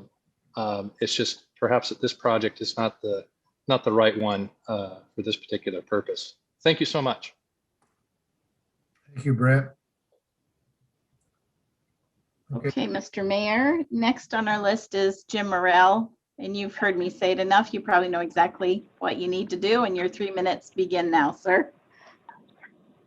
Thanks, Donna. My name is Jim Morrell. I'm the CEO for Peninsula Credit Union. I sleep in the county and spend more time in the city, as do our members across the city and county. There's been a lot of speculation for the magnitude of the need and demand related to affordable workforce housing. And so I went back to the Workforce Housing Summit report the Peninsula Credit Union organized after the summit, which took place in January of 2019. Due to economic conditions and lack of any dramatic increase in housing inventory, along with the coronavirus-caused recession, this information is likely no better than it was 2 years ago. Mason Health CEO Eric Moll shared that there are about 50 hospital district staff who live outside of Mason County. Sierra Pacific's Lisa Perry shared that 60 employees, 32% of their workforce, live outside of the county. Department of Corrections Superintendent Dan White let us know that 384 of their 637 staff, 60% at the Washington Corrections Center, just outside Shelton live outside of Mason County. Current research indicates all three organizations have entry-level positions that would qualify for the Shelton Workforce Housing Project. These are only three organizations. When you add up Little Creek Casino workers, shellfish workers, school district employees, baristas, those earning SSI, Social Security, there's clearly a high demand for the size of project you are contemplating. The keynote speaker at the summit was Mike Kinsella, CEO for Up for Growth Action. Last month, Mr. Kinsella shared with me the following information about Washington's 10th Congressional District. And while the city of Shelton is only one small part of that district, our data is lower than the overall district averages. Congressional District 10 underproduces homes at a rate of 1.06 units for every household formed. The desired target is 1.2 to 1.5 units. This underproduction ranks our congressional district 343rd out of 435 districts across the country. For every 2.7 jobs, there is only one housing unit being produced. Ideally, that ratio should be 1 to 1. That ranks our congressional district 267th out of 435 congressional districts. The 400 units that would be part of the Shelton Workforce Housing Project are very much needed, and more of our workers could thereby live closer to where they work. It would lessen the impacts of potential gas tax increases, increase sales to our local businesses and sales tax revenue to the city, and lessen the cost burden for many households, 45% of which are making $50,000 or less. I want to thank you, council members and city staff, for your efforts in addressing our community's need for affordable workforce housing. Thank you. Thank you, Jim. Donna? Okay, Mr. Mayor, next on the list is Mark Tucson. Hi. I won't go into what I had written because everybody's done a better job of raising all the points I had, but I do have a question for Avram. Is how did this piece of land come to his attention? Thank you. Thank you, Mark. And the last person that I have written down is Trish McCoy. All right, can you hear me, Donna? Yes, I can hear you, Trish. Okay. Hi, Donna. I am Trish McCoy. I live at Island Lake, so just outside of the city limits. I work in the city of Shelton, and I have a few questions, and so I don't really want to be repetitive, but why would we go outside of Shelton area to have somebody build housing for us? Why did this company become an LLC on the last day of the year when they've been meeting since April of 2020? How do we have evidence of these developments that he's done if they just became an LLC on the last day of 2020? I'm going to kind of skip through some of what I had prepared. My other thing is I'm really worried about the school district, 400 homes, minimum 2 kids per home. That's a lot of kids to overwhelm our school district with. And then I'll go into what I had prepared. Oh, the last thing I want to say is Jeff Knighton claims he's worked with the school district as he's gone through this, this proposal, yet our superintendent didn't know anything about it. So I was wondering who he worked with. I've been told that only a certain group of people don't want this housing development, that this Island Lake group shouldn't have a voice because we don't live within the city limits. Well, I have lived in the city limits of Shelton at different times throughout my life as a renter and as a owner. I started my family living in the city and didn't move back to Island Lake until 2012. I'm a public employee for the Shelton School District, and my address is Shelton, Washington. I'm going to skip that. It's true, we need housing. Look at Zillow, along with most communities. We're low on all kinds of housing, market rate housing, upper end housing. And yes, we need some rentals, but not all in one spot. Spread them out, give people an opportunity to be owners, have a few rentals interspersed amongst market rate housing.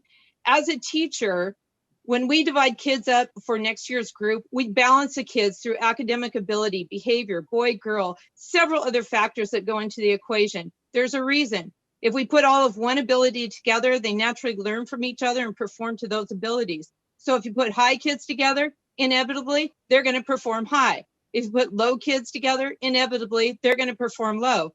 When we mix kids, they're exposed to the abilities of others. They act as role models. I look at what you are proposing through an educator's lens. Let's create housing for all walks of life, not just low income. One final note, no, everybody's talked about it being the green space. My kids do a lot of exploring and science experiments there. I was going to talk about that. But I'm going to end with the city of Shelton has posted signs throughout the watershed that says no smoking, no fires, protect your recreation area, report violators. These signs are posted on Island Lake Drive. The very people who ordered to have the signs posted are now trying to destroy our precious watershed. I'm reporting very loudly, 426-4441. I'm reporting the violators. Please stop. We want to protect our recreation area. Trish, Thanks. I'm done. that's 3 minutes. Thank Good you. morning, Donna. You too. And I see, Mr. Mayor, I see another gentleman with his hand up. Ed, is it pronounced Ryder? No, it was Ed? not. Ed? No, it wasn't. Yes, I- yes, it is. Can you hear me okay? Yes, we can hear you. So if you will tell us Okay. where you live, and sir, you have 3 minutes. All right, my name's Ed Ryder. I live in the Agate area. I'm new to the Zoom, so I apologize for that. Everybody that talked, save the Peninsula Credit gentleman, seems to be opposed. And my initial response to all this was opposition as well. It seems that holding a Zoom meeting in a pandemic is a pretty bad way to get big input on a huge project. It sounds like they want, the developer wants a contract pretty much right away. And then once you're in that, you've given it away. I guess that's my only comment, that the area has other folks that could certainly develop, per the market needs. And you don't need an East Coaster coming in and taking the rents in perpetuity. If indeed these are all to be rentals, I don't believe these are rent for purchase. I think these are all rentals in perpetuity for the benefit of the gentleman from the East Coast. That's all I have to say. Thank you. Thank you, Ed. Ed? Okay, Mr. Mayor, let me scan these 3 screens here and see if I see anyone else. And no, Mr. Mayor, I don't see anyone else who would like to make a public comment. All right. Let's see what we got here. We got 7:42. Okay. At this time, we're going to recess from our regular meeting to open a public hearing. City Engineer Ken Gill has information for us about adopting the Department of Ecology's 2019 Stormwater Manual. Yeah, Mr. Mayor, if I could, before our city engineer gets started, just Sure. to let everybody know on the Zoom call or watching the meeting tonight that the next time this topic will come up is tentatively scheduled for March 16th. But we will make sure that everybody is aware when that happens, and when we write it in pen rather than in pencil. But right now, that's what we're looking at, is March 16th. Okay, thank you, Jeff. Okay, Ken? Good evening, council. It's raining outside, so we're going to talk about stormwater. It's good to see all of your smiling faces on Zoom. So here we go. I'm going to share my screen with you. And you should be looking at a blue slide that talks about stormwater and a 2019 stormwater manual. So tonight we're going to talk about, get this little thing rolling. It's a little rusty. Here we go. What is a stormwater management manual?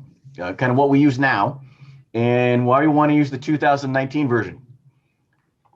So the stormwater management manual gives guidance on how to control the quantity and quality of stormwater. And this is a college's definition. My definition is that make sure you don't flood out your neighbors. And when we discharge stormwater from our streets, our houses, our rooftops and driveways, it goes back into our streams so that you can swim in it and with your kids and play in it. And it's a resource for our fish and for our residents. So this is the cover of the manual. It's a lot thicker than that if you print it out, but it's only online anymore. But that's what it looks like. So the reason why this is so important is Shelton has this big resource. You know, a lot of cities, communities in Western Washington do not have. This is a picture that was shared by me with my friend Erica Marblett with the Squaxin Tribe, but these are some juvenile coho. So these are in Goldsboro Creek. This is a chum salmon that these are also in Goldsboro Creek. So you can see that one getting ready to spawn. The Stormwater Manual has 5 volumes. I'm only going to talk briefly about one tonight. But what the most common question I get here at the City of Shelton is, what do I got to do for stormwater to develop my new single family house, my new commercial lot? What is that? So the Ecology Manual answers those questions really in 2 charts. And they got 2. And I don't read this one. It'll make you kind of cross-eyed and give you a headache. At least it does for me. But basically, they got one for a redevelopment site. That's if you've already got something on it. And the big trigger in there is about 5,000 square feet. And if you spend about half of the value of the assessed value. So they also got one for new development. And these stormwater regulations get at about 5,000 square feet. So that's kind of the basics of how it works. A lot of what's driving this is our Western Washington Phase 2 permit. We talked a little bit about this during my last stormwater presentation, but this is a permit that is new for Shelton. We're a new permittee. Other cities have had it for a little while, but we're just getting it underway. Adopting this new manual allows us to meet this permit requirement. I've copied it from the permit, so you don't have to read the permit. But using this manual allows us to check a box on that permit and say, yep, we're in compliance. We got a little time to do it. So you could say we're getting started early. So we really don't have to do it for almost a couple years now. But one of the reasons why we're doing it now is that a lot of the development that's going on around us is using it. Here's an example. Many of you have been out to the YMCA and seen the improvements that they've done to our existing storm pond out on Wallace Nealand. So Wallace Nealand is a big infiltration pond, just grass, rocks. They've came in, excavated out some soil, brought in some topsoil, plant some camas bulbs, and are repurposing that to clean up the water before it goes into the ground, into our aquifer that feeds our streams. That one particular feeds Shelton Springs. That used to be a former water source for us. So the other folks that are using it we have a couple industrial permittees. Sierra Pacific, they have a industrial stormwater discharge permit. It's real similar to ours, but a few different things. So this is the cover of our stormwater management plan. They have a stormwater pollution prevention plan that Lisa Perry shared with me, and talks about how but with their permit, they'll be using this current manual now too. The Shelton School District, we talked about last time. I showed you some pictures of their retrofitting their parking lot. They're using this manual to design infiltration trenches on site to make sure that the stormwater goes into the ground rather than make puddles in the parking lot or puddles in Shelton Springs Road. So they're using it to take a site that was designed and built under the current regulations when it was done, which were very minimal, and make it all work. So this is my last slide, but I kind of want to leave you with a cool project that, again, has been using the design equations and things in this new manual. It's some rain gardens that Mason County Conservation District's been building up on Turner Avenue. So this is one that isn't planted yet, but they're side by side. You get the gray house and the blue house, but they've dug a depression, routed the downspouts to them. That's what you see in the picture here on this timber trellis, and they've got an overflow area. So they're using that to infiltrate their stormwater instead of trying to flood out their neighbors or sending it down the trail that was built by a Corps of Volunteers in 1997. Anybody have ever walked up that? So that's all I've got in my presentation, but I recommend that you move it on to the next council meeting for a first read. That's it. All right, thank you, Ken. Donna, has anybody signed up for testimony?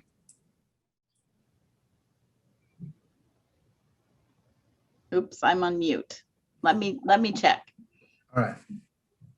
First, I'm gonna stop sharing Ken's screen so that I can see people.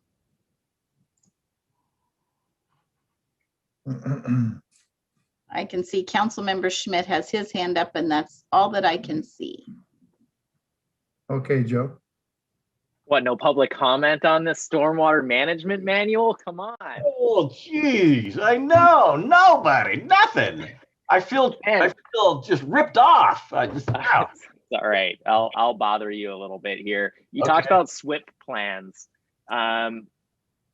Are we then going to be requiring that industry under the city's permit create SWIP plans?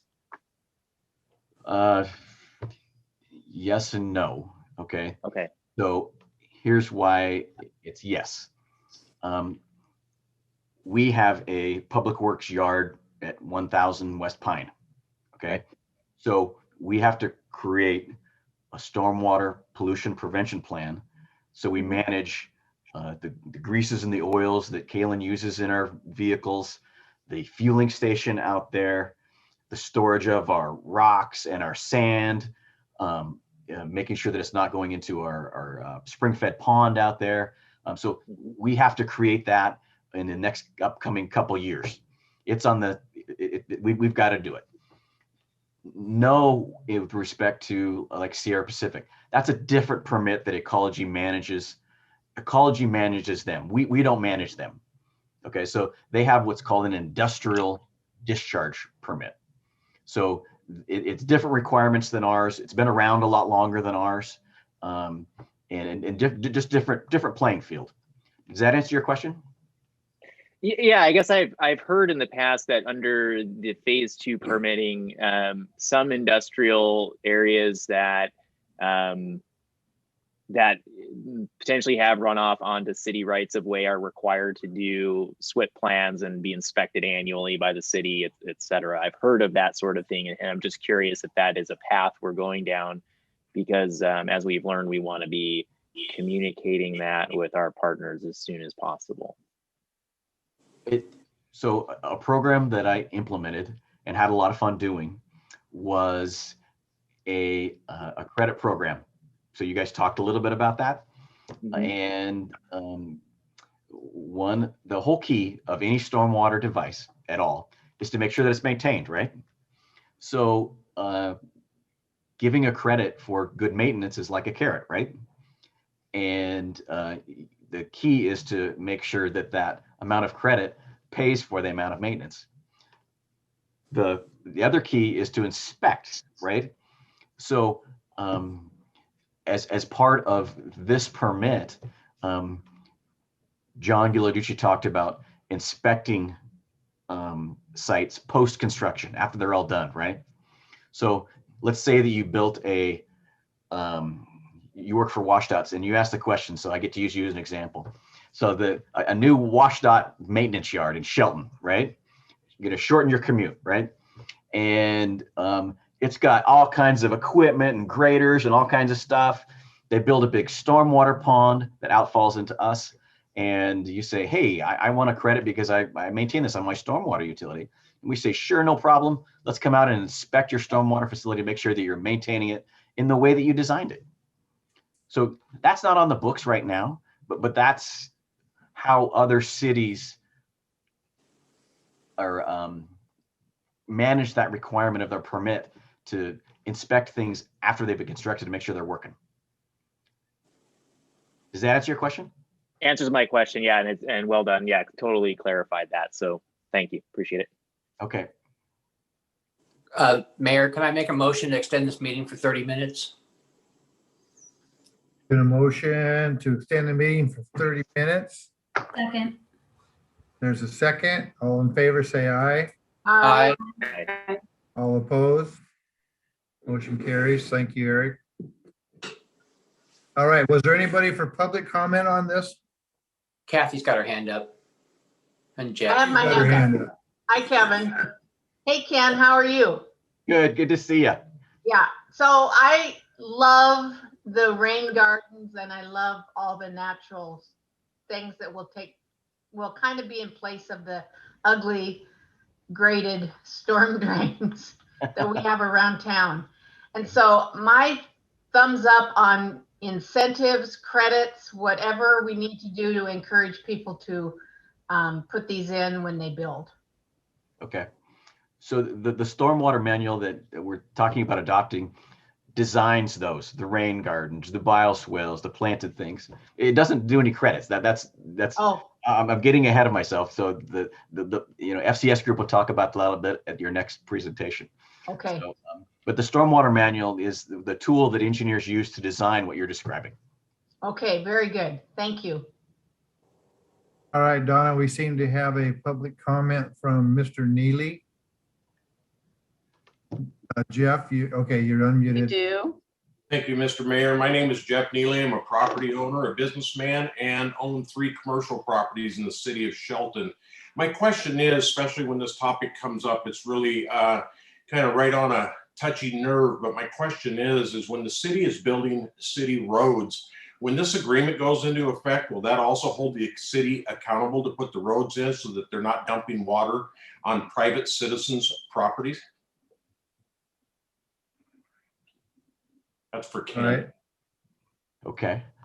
So Jeff, I'm gonna rephrase the question and make sure that I understood it. Okay. So the question is, if the city adopts this manual, will we have to use it to design the stormwater facilities for our own public works projects? Correct. Yes, absolutely. Okay. And My question is that in the rules at this point in time, given point in time? Ken, you may not recognize me, but you and I have met. I have water flowing onto my private property from a city street. I've discussed it for now close to 2 years and still am not finding any resolve. So it's a great topic to come up, as I've had the conversation over this earlier today and multiple times in the past. so now I recognize your face. You own the business out by Les Schwab, right? I do. Yep. So we have designed a fix for that, and we're in the process of implementing it. So look for some gravel ditches but we'd love to spend some more time talking about that and talking about with that Madison K, right? That's where you're at? Yes. Yeah. And if I have some more time, I know this probably isn't the place, but the fix of running the water across another piece of private property to fix my problem and then passing it on to that private owner when he goes to develop, I don't think that's a fix. I really don't. And I think there needs to be something addressed within the ordinances or whatever to adjust this, because it's not going to be fair to fix my problem and dump it onto another private property owner. Well, let's meet on site like we did before, and I'm happy to show you what we've got proposed. Okay, thank you. Yeah, let's have Mr. Neely meet with Mr. Gill in a meeting. So thank you, Jeff. Thank you.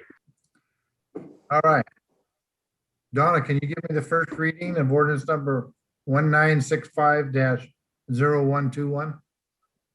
Yes, ordinance number 1965-0121, an ordinance of the city of Shelton, Washington, amending Shelton Municipal Code, section 13.02.130.a, adopting the Department of Ecology's 2019 Stormwater Management Manual. All right, do we have a motion? I move to forward ordinance number 1965-0121 to the action agenda for council meeting on February 16th. Thank you, Joe. Anybody second? I'll second it. We have a motion and a second to forward ordinance number 1965-0121 to action agenda for the council meeting on February 16th. All in favor, say aye. Aye. Aye. All opposed? Motion carries.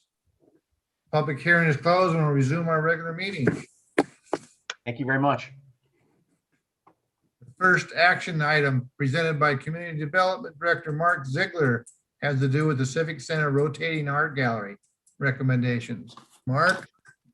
Thank you, Mayor, Deputy Mayor, council members, members of the public. I'm pleased to bring to you tonight the latest recommendations from the Shelton Arts Commission for the rotating art gallery in the Shelton Civic Center. The Arts Commission, City of Shelton called for artists to submit work by January 8th of 2021. We received one artist proposal by the deadline, and the Arts Commission met on January 12th to jury that work. And that one artist is being presented to you tonight for approval. Deborah Singer has 5 pieces, and they're all photography is the medium. And I think you have those in your packet to review. With your approval tonight, the Arts Commission will install by February 23rd, and those will be in place through May 31st.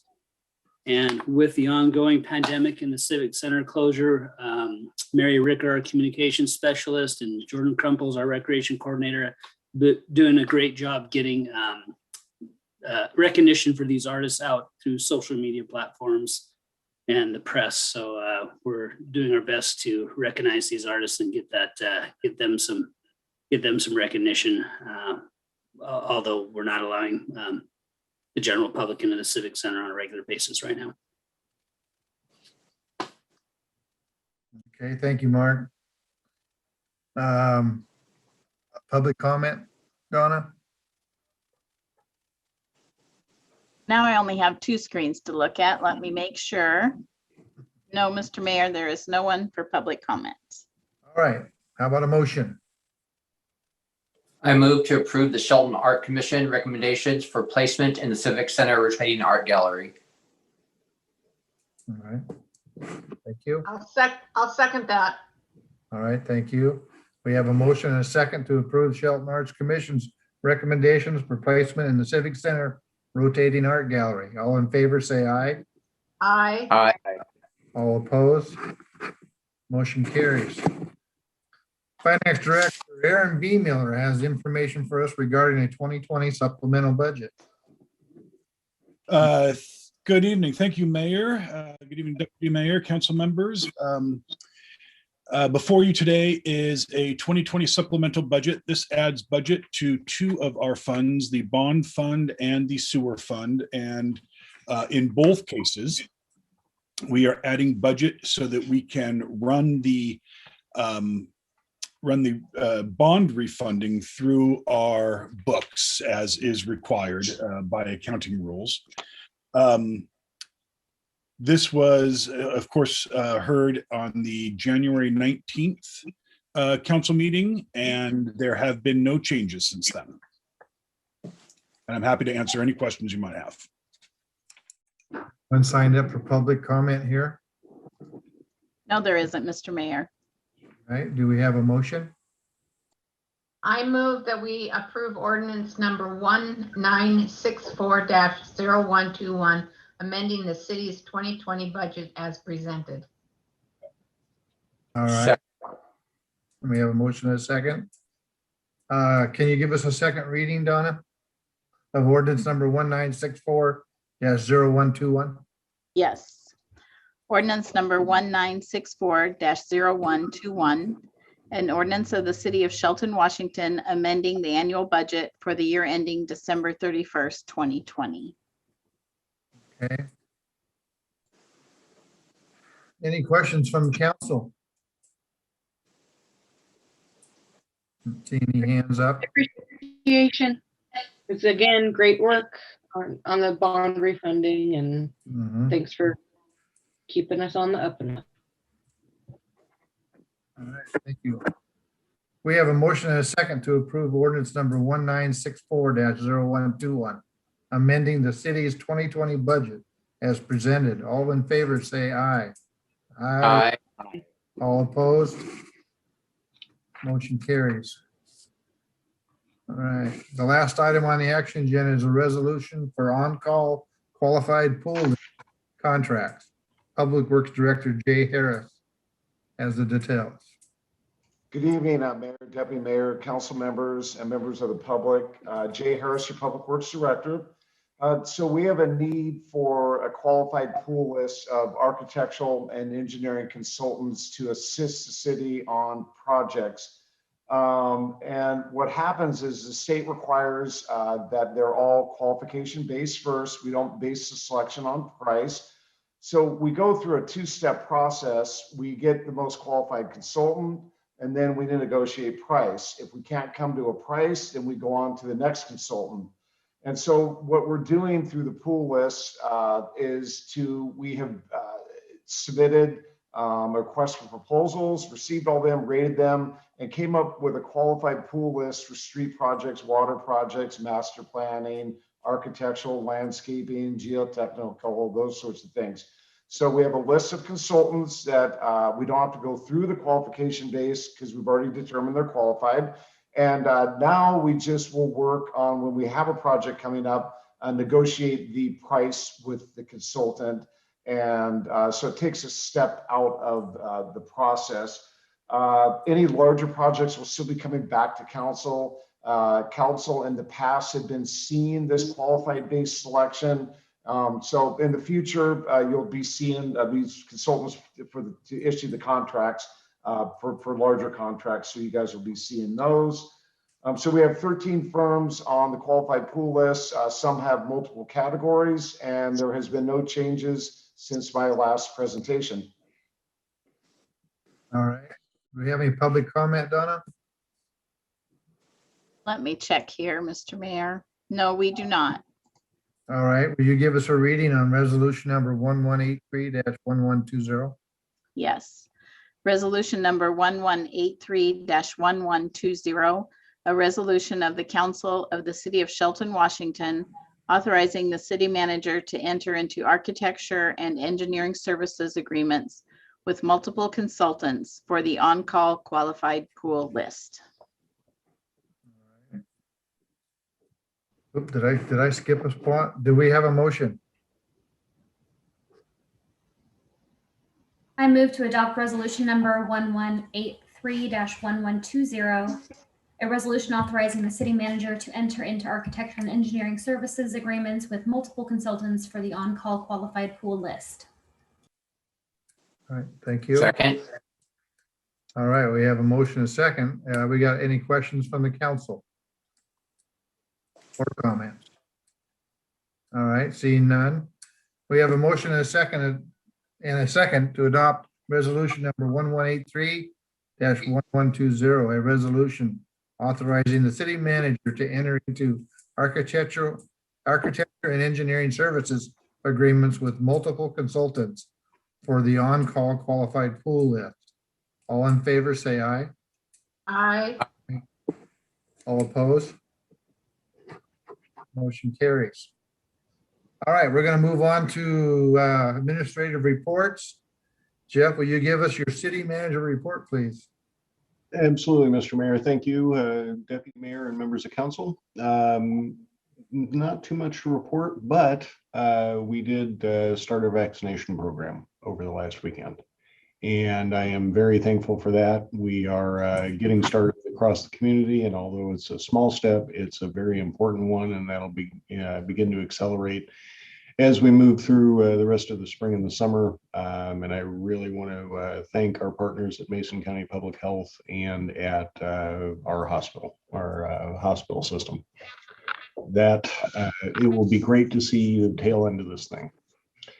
So the other thing I just wanted to go through very quickly is the looking ahead agenda for our next meeting on February 16th. And that includes the second part of the stormwater rate presentation that you heard. First part you heard earlier this morning. Earlier this evening. I'm still drinking coffee, so it feels like morning. That you heard earlier this evening, and then we'll also have a presentation regarding the Veterans Village project that council adopted almost 2 years ago now. And the public hearing on the building codes, this is the one that was going back and forth a little bit with the State Building Code Council extending the deadline and then the governor overriding it. So everybody's trying to play a little bit of catch up. But that will occur on the 16th. And then we'll also talk about the memorandum of understanding regarding the skate park. And then finally, you'll have the second reading on the stormwater manual item that you heard earlier tonight. And with that, that's all I have, and I'd be happy to answer any questions if you have any. All right. Any questions for Jeff or new items for discussion?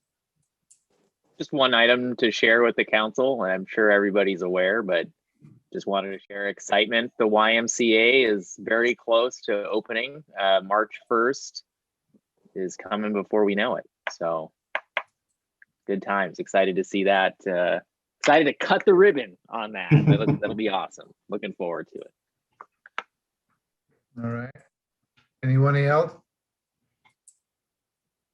All right. And this meeting is, our next meeting will be Tuesday, February 16th, 2021 at 6 o'clock. This meeting is adjourned at 8:10.